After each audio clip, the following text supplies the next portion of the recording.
Today's presentation is focused on how to incorporate global Englishes into teaching very young learners.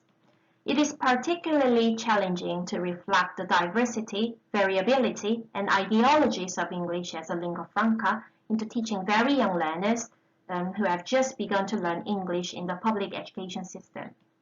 Today, I'm going to demonstrate strategies that 7 Korean elementary teachers use to incorporate global Englishes into their teaching practice.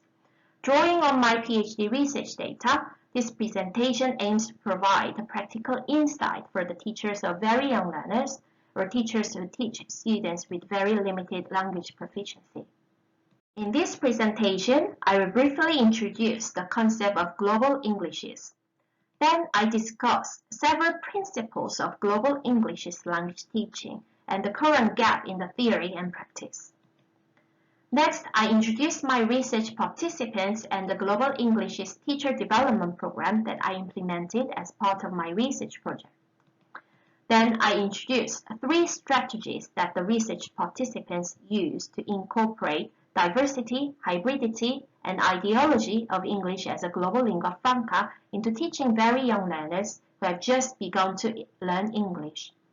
After discussing each strategy, I also discuss the limitations or challenges associated with each strategy. I conclude this presentation by suggesting some implications for teacher development and future research. Global Englishes is an inclusive paradigm looking at the linguistic, sociolinguistic, and sociocultural diversity and fluidity of English use and English users in a globalized world. It is used as an umbrella term to include several fields of research which investigate the global use of English or its pedagogic implications. For example, global Englishes include the fields of World Englishes, which investigate diverse regional varieties of English, and English as a lingua franca, which focuses on the fluidity and hybridity of English used in global communication. It also embraces the field of English as an international language, which has more focus on pedagogic implications of the global spread and use of English. There are several principles proposed for global Englishes language teaching.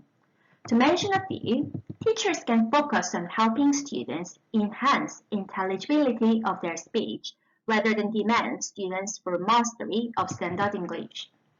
For example, when providing corrective feedback on students' speech, teachers can analyze which part of speech impede delivery of the meaning and provide feedback on that area.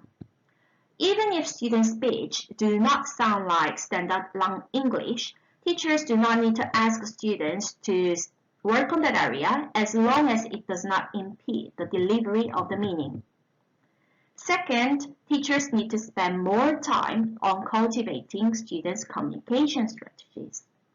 ELT researchers demonstrate that competent non-native English speakers effectively use communication strategies.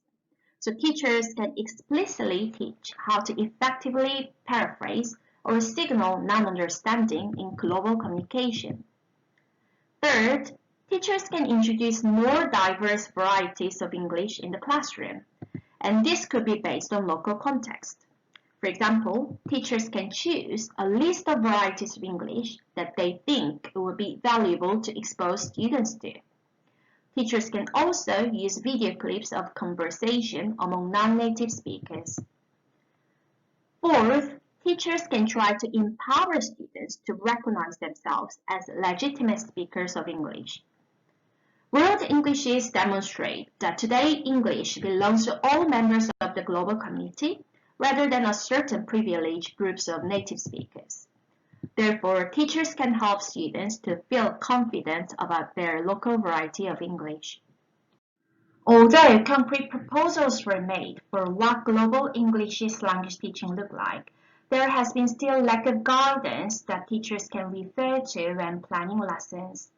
So this left many teachers feel puzzled as to what specific activities they need to implement to teach from a global Englishes perspective, and where they could find relevant instructional resources and materials. So lack of specific guidance and examples of global Englishes language teaching contributing to widening the gap of theory and practice. To address such a challenge, recently some scholars like Masuda and Duran tried to present concrete examples of activities that teachers could implement in their classrooms. For example, one chapter of Aya Masuda's book titled Principles and Practices of Teaching English as an International Language is dedicated to showcasing various classroom activities to raise students' awareness of the global use of English. However, those activities were usually targeted for secondary or university level students with intermediate or advanced language proficiency. So far, there is very few guidance on how to incorporate global Englishes into teaching very young learners, like elementary school students who have just begun to learn English in the public school setting. So my research is focused on showcasing strategies that 7 South Korean elementary school teachers use to incorporate global Englishes into their language teaching practice. The research was conducted with teachers enrolled in an EFL education master course in a South Korean university. To recruit research participants, 12 teachers taking the module EFL Teaching Approaches in Elementary School were invited to the workshop. A series of workshops over 4 days were intended to raise the teachers' awareness of global Englishes and its implication for language teaching. The workshops were organized into 3 main types of activities, which include theoretical discussion of global Englishes and activities that facilitate teachers' critical reflection on their beliefs about English and language teaching, and the development of sets of lesson plans suitable for teachers' respective teaching contexts. At the end of the workshop, the purposes and procedure of the subsequent teacher development program were explained, and the 7 teachers decided to participate in the program. The purpose of the Global Englishes Teacher Development Program was to help teachers transform their understanding of global Englishes into effective practice. Over the course of a 4-month-long academic semester, participants were encouraged to incorporate their awareness of global Englishes into their daily classroom practice. They were also asked to deliver a lesson that explicitly reflected their perspectives of global Englishes as frequently as they wish, but at least once a month. During regular school visits by the program facilitator, teachers received support and guidance they require for global English language teaching. The data collected through classroom observation, interview, and teaching journals revealed 3 strategies that the participants used to incorporate global Englishes into teaching very young learners. The first is finding instructional materials that suit cognitive and linguistic level of their students from the YouTube, which served a great resource pool for global Englishes. The teachers used these materials in 3 distinctive ways. First, they used thought-provoking video clips to raise students' critical awareness of dominant language ideology, such as common conception of the superiority of native speaker English accent. As the topic of language ideologies could be quite difficult for elementary level students to learn, the teachers used video clips of familiar TV programs or celebrities explaining critical perspectives on the standard language ideology. For example, one teacher used a video clip of the guy named Tyler Rush, the famous American in Korea for being a genius of a language. He explained his opinion about Konglish, which has connotation of broken English in Korea, and suggested a new perspective that Konglish could be creative and hybrid form of English. Second, teachers made use of the video clips explicitly explaining various varieties of English to raise students' awareness of the diversity of English. For example, one teacher presented a video clip of an Indian speaker who explained the feature of Indian English in simple language. Another teachers also find useful using video clips when which compare simple vocabularies and features of accents of different varieties of English to explain the diversity of English. Third, teachers made use of the video clips featuring English communication that familiar Korean celebrities participated in. In this way, the teachers could open students' eyes to the fluidity and hybridity of the real-world English communication and also facilitate students' positive self-images as speakers of Korean English. For example, one teacher made use of the video clip that contains a conversation of Park Ji-sung, the famous Korean footballer, with the famous French footballer Patrice Evra to demonstrate how they can competently communicate with each other without strictly conforming to native speaker English. Another teacher made use of the video clip of British talk show that features Psy, who is the famous Korean singer for his song Gangnam Style. In doing so, the teachers demonstrate how Psy was able to achieve mutual understanding with the British talk show host by using a range of communication strategies. However, there were still some challenges in sourcing appropriate materials to very young students from the YouTube. First, many clips tend to include derogatory terms and messages to non-native speaker English, and this could actually reinforce students' stereotypes of unfamiliar varieties of English. As most YouTube clips are made for the recreational purpose rather than educational purpose, the teachers reported a challenge to find the videos that do not contain a ridicule of non-native speaker English or blind admiration towards standard English. The second challenge was that it was difficult to find the clips that contain suitable level of English to their students. Although the YouTube provided a great resource for English use in global communication, many resources contain real-life communication that requires a higher level language proficiency than that of most elementary school students in Korea. To overcome the limitations of using existing materials in the YouTube, teachers developed instructional materials themselves to control the topic and level of English to suit their students' cognitive and linguistic level. Some teachers developed materials through their personal networks and asked help from their international friends. In this case, teachers provided scripts to their international friends and asked them to self-audio record or video record their speech. For example, one teacher who was preparing for a lesson about different countries sent her Chinese friend the text about Chinese culture in the textbook and asked her to audio record when reading the text. Some other teachers actively sought help from the program facilitator. In this case, teacher and the program facilitator collaborated in developing materials to suit the teacher's need. For example, one teacher who was teaching how to describe different occupations in English asked the facilitator to source video recordings of speakers of different English varieties explaining a unique occupation in their own countries. The teacher and the facilitator wrote scripts together that were tailored to the student's English proficiency level. Then the facilitator asked her friends, who were respectively from France, Lithuania, China, Bangladesh, and Japan, to produce video recordings. The teacher showed each video recording to students and asked them to guess the occupation that each speaker explains based on the cues given by the speaker. This is the video recording developed through this process. Hello Korean students! My name is Kirma and I'm from Lithuania. I'm very glad to meet you today.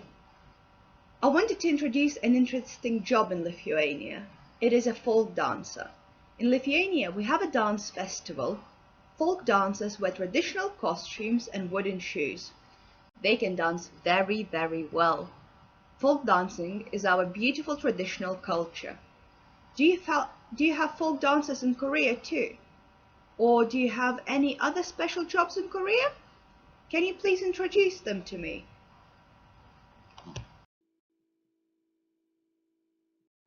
However, there was also limitation to this approach. Teachers are very busy professionals with multiple responsibility and administrative duties at the school. So some teachers reported that it is too laborious or burdensome to make material from scratch for one-off lesson. Therefore, it seems to be required some kind of teacher community for like-minded teacher or extensive database of instructional materials that can be used for global English language teaching for teaching very young learners. In this way, teachers can more readily make use of the materials without putting excessive efforts into material development. The last strategy for global English language teaching that the teachers use is organizing the exchange of students' self-made materials with schools of other countries. In this way, teachers were able to provide students with the opportunity for global communication. Although online technology such as Skype could be effective for providing such an opportunity, most of the teachers mentioned that the real-time communication via video call could be too difficult for their students to engage in due to their limited linguistic proficiency and practical concerns such as a class size and lack of equipment. Therefore, the teachers arranged delayed communication with elementary schools of other countries by exchanging students' self-made materials such as letters and video or audio recordings. The example of interactive activity that one teacher implemented is called Finding Wally. Teachers take pictures of groups of students, and students were asked to describe themselves in the picture. During this activity, students came up with 3 to 5 sentences to describe themselves and practice speaking before self-audio recording themselves. The pictures and audio recordings were exchanged via the teacher's email, and students were required to guess who each speaker is by listening to the audio recordings sent from the partner class. Another example was exchanging students' video recordings of environmental campaigns. This is one of the examples that students made to send to the partner school. Energy. We should go there.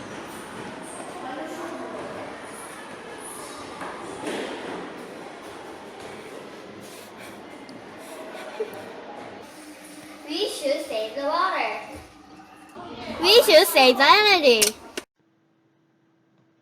So in this way, the students who have limited linguistic proficiency can experience of using English for global communication by having enough opportunities to practice and rehearse themselves to compensate their limited linguistic proficiency. Although delayed communication was a strategic way for the students who have very limited proficiency, such as Korean elementary school students, it has some limitation. Many communication strategies required for global communication can be learned through experiencing the real-time communication. So delayed communication might have very limited impacts on developing students' actual communication strategies to preempt or compensate communication breakdown. So it is required to research more strategic way to facilitate real-time English communication for students who have very limited language proficiency. This research has implications for teacher development and future researchers. First of all, this research has suggested strategies that could be explicitly taught to teachers who are interested in global English language teaching. Also, this research has suggested that future research can be conducted on how to overcome aforementioned challenges, such as how to promote real-time global communication for students with very limited linguistic proficiency. Thank you. This is the end of my presentation. Thank you very much for listening.